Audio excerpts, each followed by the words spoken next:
Good morning students, how are you? Today's topic is directing. आज का हमारा topic क्या है? डायरेक्टिंग है. डायरेक्टिंग की सबसे पहले कोटेशन क्या है? Directing provides movement to the organisation. Directing के जरिए ऑर्गेनाइजेशन को मूवमेंट दी जाती है. इसका मतलब डायरेक्टिंग जो है ऑर्गेनाइजेशन को आगे की ओर ले जाने में, डायरेक्टिंग क्या है? ऑर्गेनाइजेशन को आगे की ओर ले जाने में प्रॉपर तरीके से क्या करती है? रोल प्ले करती है. क्या? Directing provides movement to the organisation. अब ये डायरेक्टिंग ऑर्गेनाइजेशन को मूवमेंट कैसे देती है, तो इसके लिए डायरेक्टिंग का मीनिंग पढ़ेंगे. डायरेक्टिंग का मीनिंग क्या है? It refers to instructing, guiding, communicating and inspiring people in the organisation. Directing में एक ऑर्गेनाइजेशन के लोगों को इंस्ट्रक्शंस देने का काम किया जाता है, गाइडलाइंस देने का काम किया जाता है, टाइमली उनके साथ कम्युनिकेट किया जाता है और उन्हें काम को प्रॉपर तरीके से करने के लिए इंस्पायर किया जाता है. तो डायरेक्टिंग का मीनिंग फिर से सुन लीजिए. डायरेक्टिंग क्या है?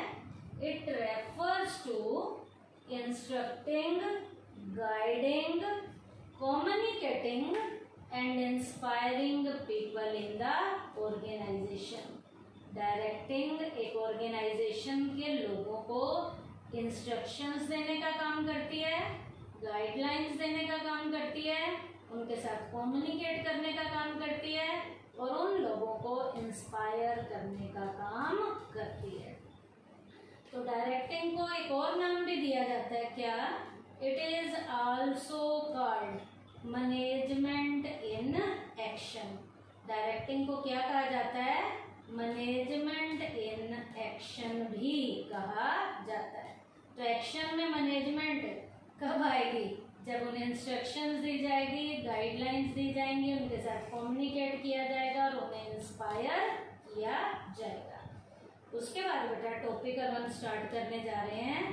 Features of directing. डायरेक्टिंग की कैरेक्टरिस्टिक्स क्या क्या हैं, फीचर्स क्या क्या हैं. सबसे पहला पॉइंट है डायरेक्टिंग इनिशिएट एक्शन. डायरेक्टिंग क्या करता है? एक्शन देने में प्रॉपर तरीके से इनिशिएटिव लेता है. After completing the function of management, the important question that arises is as to how the entire human machinery will move. क्या? स्टाफिंग के after completing the staffing function of management, staffing के काम को खत्म करने के बाद अब जो एक इम्पोर्टेंट क्वेश्चन ये पैदा होता है कि सारी ऑर्गेनाइजेशन की जो ह्यूमन लेवल की मशीनरी है उसे जो है किस तरीके से आगे की ओर ले जाया जाए, उनको एक्शन में कैसे लाया जाए. अब ये क्वेश्चन जो है हमारे मैनेजर्स के सामने जो है अराइज होता है और इस प्रॉब्लम का सॉल्यूशन उन्हें किसके जरिए मिलता है? प्रॉपर डायरेक्टिंग के जरिए मिलता है. The answer to this question is inherent in the directing function of management. इसका आंसर किस में है? मैनेजमेंट के डायरेक्टिंग फंक्शन में है. While other function prepare ground for action, it initiate action. अब जो है ये डायरेक्टिंग का जो ये फंक्शन है ये सारी की सारी ह्यूमन लेवल की मशीनरी को एक्शन में लाने में डायरेक्टिंग की हेल्प ली जाती है, क्योंकि डायरेक्टिंग में ह्यूमन मशीनरी को टाइमली इंस्ट्रक्शंस दी जाती हैं, गाइडलाइंस दी जाती हैं, उनके साथ कम्युनिकेट किया जाता है और उन्हें प्रॉपर तरीके से काम करने के लिए इंस्पायर किया जाता है. तो डायरेक्टिंग जो है एक्शन में लाने में प्रॉपर तरीके से रोल प्ले करता है। नेक्स्ट है इसकी quality feature, directing take place at every level of management. Directing की जरूरत मैनेजमेंट के हर लेवल पे पड़ती है, टॉप लेवल पे, मिडिल लेवल पे, नीचे जो है लोअर लेवल है उससे नीचे भी जो भी है वहाँ पर भी मैनेजर्स को डायरेक्टिंग की क्या पड़ती है, जरूरत पड़ती है। Directing is required at every level of management, हर लेवल की मैनेजमेंट में है। The top level manager direct their subordinates who are the middle level manager. Top level के मैनेजर अपने सबऑर्डिनेट को, जो मिडिल लेवल के मैनेजर हैं, उन्हें टाइमली क्या देते हैं, डायरेक्शन देते हैं। इसी तरह in the same manner the middle level manager direct their subordinate who are the supervisory level manager. Middle level के मैनेजर अपने नीचे के लेवल के सबऑर्डिनेट को, जो सुपरवाइजरी लेवल के मैनेजर हैं, उन्हें टाइमली क्या देते हैं, डायरेक्शन देते हैं। And the supervisory level manager further direct and guide there subordinate, that is the people who actually do the work. अब सुपरवाइजरी लेवल के नीचे जो सबऑर्डिनेट है, एक्चुअल वर्क फोर्स है, वो टाइमली उन्हें क्या देते हैं, डायरेक्शन देते हैं। इसका मतलब क्या है, directing take place at every level of management. Directing की जरूरत मैनेजमेंट के हर लेवल पे पड़ती है। थर्ड है, directing is a continuous process. Directing का काम एक बार करके खत्म होने वाला काम नहीं है, ये काम हमें बार बार करना पड़ता है। Directing is a continuous process. The work of a manager is not merely accomplished by issuing directions and instruction. एक मैनेजर का काम एक बार डायरेक्शन देकर, एक बार इंस्ट्रक्शन देकर खत्म होने वाला काम नहीं है। यहाँ पर उस मैनेजर को थोड़ी थोड़ी देर में बार बार अपने सबऑर्डिनेट को डायरेक्शन देनी है। He has to constantly review the work of his subordinate and guide them correctly and also motivate them from time to time. एक मैनेजर को अपने नीचे की जो वर्क फोर्स है, टाइमली उनके हर टाइम के काम पे निगरानी रखनी पड़ती है, सुपरवाइजरी करनी पड़ती है, और जहाँ भी उसे टाइम टू टाइम लगता है कोई कमी पेशी आ रही है तो वो टाइमली उन्हें क्या देता है, डायरेक्शन देता है। He has to constantly ensure that work is progressing as per the plan. वो यहाँ पर देखेगा कि काम योजना के अनुसार हो रहा है या नहीं हो रहा। हो रहा है तो वेल एंड गुड, नहीं तो वो क्या देगा, गाइडलाइंस देगा। And in case of any negative deviation he has to take corrective action immediately. जहाँ भी उसे लगेगा कि काम अकॉर्डिंग टू प्लान नहीं हो रहा, डेविएशंस आ रहे हैं, तो वो टाइमली क्या देगा, डायरेक्शन देगा। तो डायरेक्टिंग क्या है, is a continuous process. Next है, directing flows from top to bottom. Directing का फ्लो कहाँ से कहाँ चलता है, टॉप लेवल से बॉटम लेवल। अभी मैंने पीछे भी बताया था, टॉप लेवल के मैनेजर अपने सबऑर्डिनेट जो मिडिल लेवल के मैनेजर हैं उन्हें गाइडलाइंस देते हैं। मिडिल लेवल के मैनेजर अपने सबऑर्डिनेट जो नीचे के सुपरवाइजरी लेवल के मैनेजर हैं उन्हें गाइडलाइंस देते हैं, और वो सुपरवाइजरी लेवल के मैनेजर उनके नीचे जो सबऑर्डिनेट हैं, वर्कफोर्स है, टाइमली उन्हें गाइडलाइंस देते हैं। तो डायरेक्टिंग का फ्लो कहाँ चला, top level to bottom level. Directing flows from top to bottom level. It starts from the top level management and ends at the supervisory level of management. शुरू होती है टॉप लेवल की management से और खत्म कहाँ होती है, सुपरवाइजरी लेवल की मैनेजमेंट पर। तो ये डायरेक्टिंग की फीचर्स थी, क्या क्या, directing initiate action, second directing take place at every level of management, next directing is a continuous process, next directing flows from top to bottom. Next topic है importance of directing. Directing की importance क्या है, इसका significance क्या है। First point है it initiate action, it initiate action. Directing जो है एक्शन में लाने का प्रॉपर इनिशिएटिव लेती है। Manager give discretion in their employees with the help of directing. Managers अपने सबॉर्डिनेट को गाइडलाइंस जो देते हैं, इंस्ट्रक्शंस देते हैं, उनके साथ कम्युनिकेट करते हैं, उन्हें इंस्पायर करते हैं, वो किसके जरिए करते हैं, डायरेक्टिंग की हेल्प से करते हैं। But they can not commence their job until they are not informed about what to do, how to do. The manager perform this job through direction. अब मैनेजर्स ने क्या बताना है, क्या करना है, कब करना है, तो ये सारा काम करने के लिए मैनेजर्स को अपने उन सबॉर्डिनेट्स को टाइमली क्या देनी पड़ती है, डायरेक्शन देनी पड़ती है। This is evident here that it is direction which initiate action in an organization. यहाँ पर डायरेक्शन देने का काम प्रॉपर डायरेक्टिंग के जरिए किया जाता है। क्यों? क्योंकि एम्प्लॉयज़ को जो अपॉइंट करना है, अपॉइंट करने के बाद उन्हें स्टाफिंग के बाद उन्हें प्रॉपर क्या देनी पड़ेगी, डायरेक्शन देनी पड़ेगी। तो डायरेक्टिंग की पहली इंपॉर्टेंस क्या है, इट इनिशिएट एक्शन। सेकंड है it integrates employees effort. Directing क्या करती है, एम्प्लॉय के एफर्ट को प्रॉपर तरीके से जोड़ने में, इंटीग्रेट करने में, मिलाने में भी, एक रूपता लाने में भी यहाँ डायरेक्टिंग एम्प्लॉय के एफर्ट में प्रॉपर तरीके से रोल प्ले करती है। कैसे?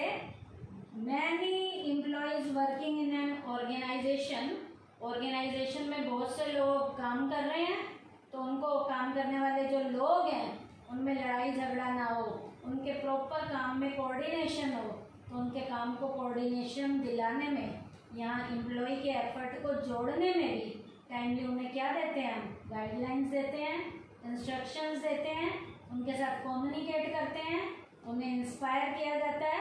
तो directing integrates employees effort. Directing क्या करती है, एम्प्लॉय के एफर्ट को जोड़ती है। कैसे जोड़ती है बेटा?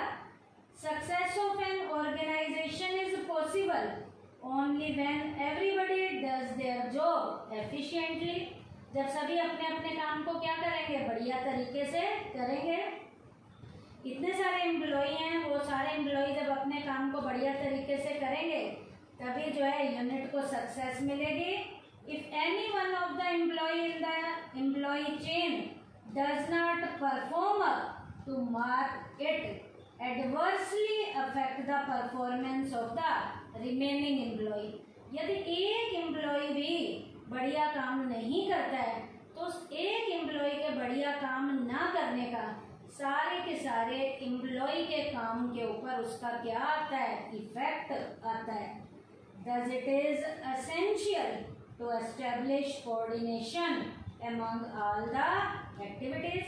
सारे एम्प्लॉय की एक्टिविटी के बीच में क्या होनी चाहिए, कोऑर्डिनेशन होनी चाहिए।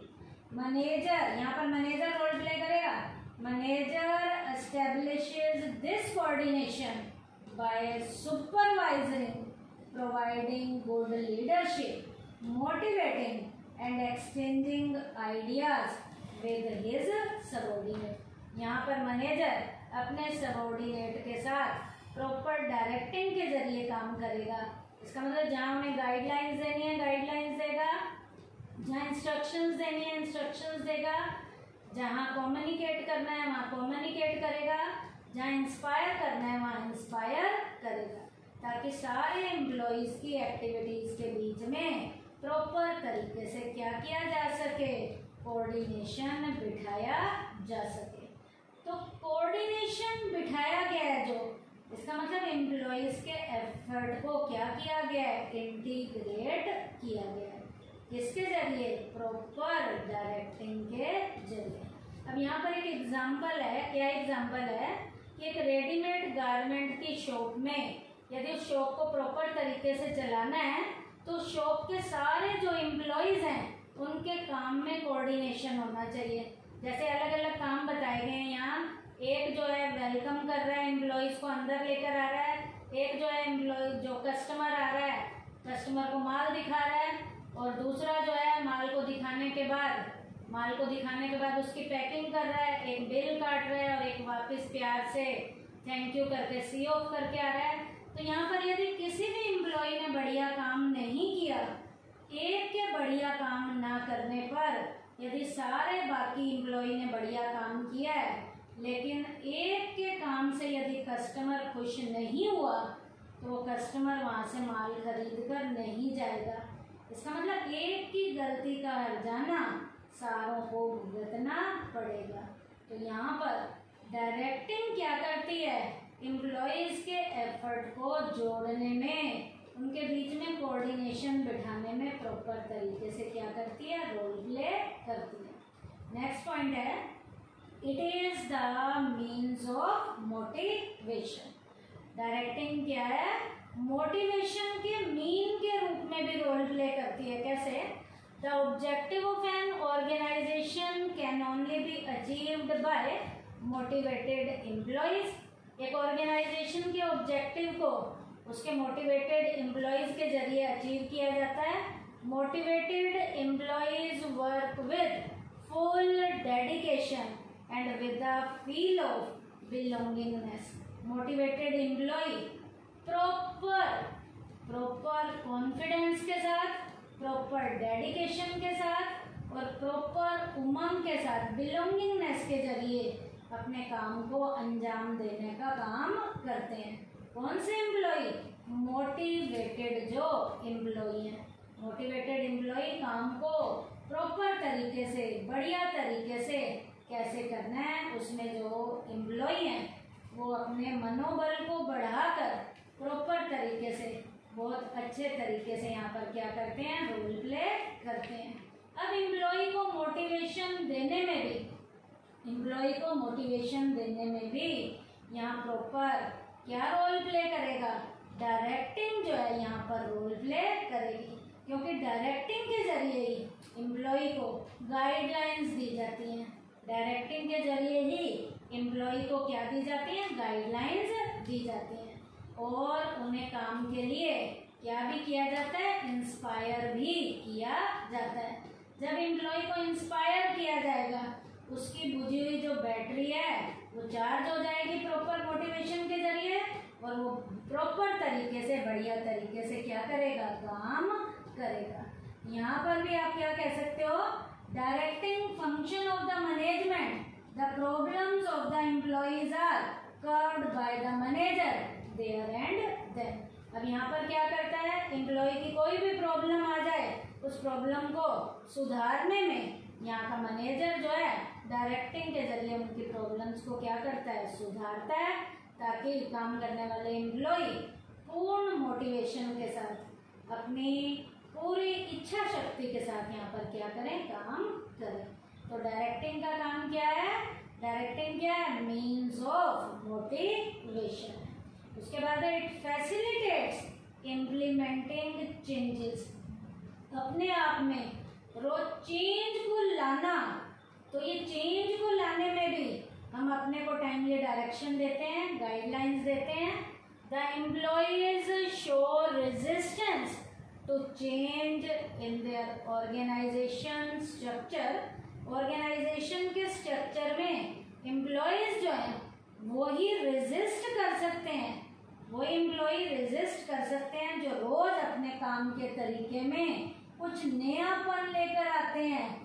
But with the changing demand of time it needs to be implemented and force. Change को चेंजिंग एनवायरनमेंट के अकॉर्डिंग चेंज करना आज टाइम की डिमांड है, और ये ज़बरदस्ती भी हमें करना पड़ता है। Manager through the medium of direction shape the mind set of the employees in a manner that they will fully accept changes. अब यहाँ पर एम्प्लॉय वैसे तो अपने आप में चेंज को लाना नहीं चाहते, लेकिन यहाँ पर मैनेजर एम्प्लॉय को प्रॉपर डायरेक्टिंग के माइंड को सेट करने में यहाँ पर मैनेजर रोल प्ले करता है। कैसे? मान लीजिए एक एम्प्लॉई पहले टाइपराइटर पे काम करता था, लेकिन अब टाइपराइटर की आज डिमांड खत्म हो गई है, आज उसे कंप्यूटर पे काम करना है। तो यहाँ का मैनेजर उस एम्प्लॉय को सिखाएगा कि आपको जो है कंप्यूटर पे काम करना सीखना है, तभी आपकी जॉब बनी रहेगी। नहीं तो आप चेंजिंग वाले एनवायरनमेंट के अकॉर्डिंग यदि चेंज कर लोगे तो कंपटीशन को फेस करते रहोगे और अपनी जॉब को बचा लोगे। नहीं तो आपको आपकी जॉब से क्या करना पड़ेगा? हाथ धोना पड़ेगा। तो ये एम्प्लॉय को समझाने में यहाँ मैनेजर ने डायरेक्टिंग के जरिए उसे इंस्ट्रक्शंस दी हैं, गाइडलाइंस दी हैं। तो डायरेक्टिंग क्या करता है? इट फैसिलिटेट इम्प्लीमेंटिंग चेंजेस को इम्प्लीमेंट करने में भी डायरेक्टिंग यहाँ पर हमारी क्या करता है? हेल्प करता है। उसके बाद है it create balance in the organisation के अंदर बैलेंस को बनाने में, ऑर्गेनाइजेशन के अंदर संतुलन को बनाने में भी यहाँ डायरेक्टिंग हमारी हेल्प करता है। Sometimes there is a clash between individual and organisational objective. कई बार ऑर्गेनाइजेशनल ऑब्जेक्टिव और इंडिविजुअल ऑब्जेक्टिव के बीच में, एम्प्लॉय के बीच में क्लैश होना शुरू हो जाता है। Directing helps to settle down these clashes. यहाँ पर डायरेक्टिंग जो है उनके क्लैशेस को दूर करने में प्रॉपर तरीके से रोल प्ले करती है and create a balance in the organisation. जब उनके लड़ाई झगड़े खत्म हो जाएंगे तो ऑर्गेनाइजेशन के बीच में, इन दोनों के बीच में, दोनों कौन? पर्सनल लेवल के ऑब्जेक्टिव और ऑर्गेनाइजेशनल लेवल के जो ऑब्जेक्टिव हैं उनमें बैलेंस आ जाएगा। उनके क्लैश क्या हो जाएंगे? खत्म हो जाएंगे। On the one hand a person work in an organisation for the fulfilling of his objective like higher salary, promotion. Employ क्या चाहता है कि मुझे काम करने के बदले में सैलरी ज़्यादा मिले, प्रमोशन मिले। और ऑर्गेनाइजेशन क्या चाहती है कि उसके जो है प्रॉफिट क्या हो? ज़्यादा से ज़्यादा हो। तो ऑर्गेनाइजेशन चाहती है प्रॉफिट ज़्यादा हो और एम्प्लॉय चाहता है कि मुझे सैलरी ज़्यादा मिले। तो यहाँ पर डायरेक्टिंग के जरिए दोनों को बैठकर समझा दिया जाएगा। डायरेक्टिंग के जरिए दोनों को बैठ के समझा दिया जाएगा। क्या? उन्हें टाइमली गाइडलाइंस दी जाएंगी, इंस्ट्रक्शंस दी जाएंगी, उनके साथ कम्युनिकेट किया जाएगा और उन्हें इंस्पायर किया जाएगा ताकि दोनों के क्लैशेस क्या हो जाएं? खत्म हो जाएं। और दोनों के क्लैशेस खत्म हो जाएं तो दोनों एक बैलेंस बनाकर दोनों अपना अपना काम जब बढ़िया करेंगे, एम्प्लॉय बढ़िया काम करेगा तो प्रॉफिट ज़्यादा होंगे। तो प्रॉफिट जब ज़्यादा होंगे तो मालिक भी देख रहा है कि इन प्रॉफिट को दिलवाने में एम्प्लॉय ने रोल प्ले किया है, तो वो अपने एम्प्लॉय को सैलरी क्या देगा? ज़्यादा देगा, प्रमोशन के चांसेस ज़्यादा देगा। अब एम्प्लॉय को भी पता चल रहा है कि मुझे सैलरी ज़्यादा मिल रही है, प्रमोशन मिल रही है, वो अपने ऑर्गेनाइजेशन में प्रॉफिट ज़्यादा कैसे लाया जा सकता है, इसके लिए भी वो पूरी प्रॉपर जी तोड़ क्या करेगा? कोशिश करेगा। तो उन दोनों के ऑब्जेक्टिव के बीच में बैलेंस बनाने में यहाँ पर किसने रोल प्ले किया है? डायरेक्टिंग ने रोल प्ले किया है। तो ये क्या थे? डायरेक्टिंग की इम्पोर्टेंस के पॉइंट थे। क्या क्या? It initiate action, it integrates employees efforts, it is the means of motivation, it facilitate implementing changes और लास्ट है it creates balance in the organisation. तो आज के टॉपिक में हमने क्या किया बेटा? डायरेक्टिंग का मीनिंग किया, डायरेक्टिंग के फीचर्स किए हैं और डायरेक्टिंग की इम्पोर्टेंस की है। थैंक यू बेटा।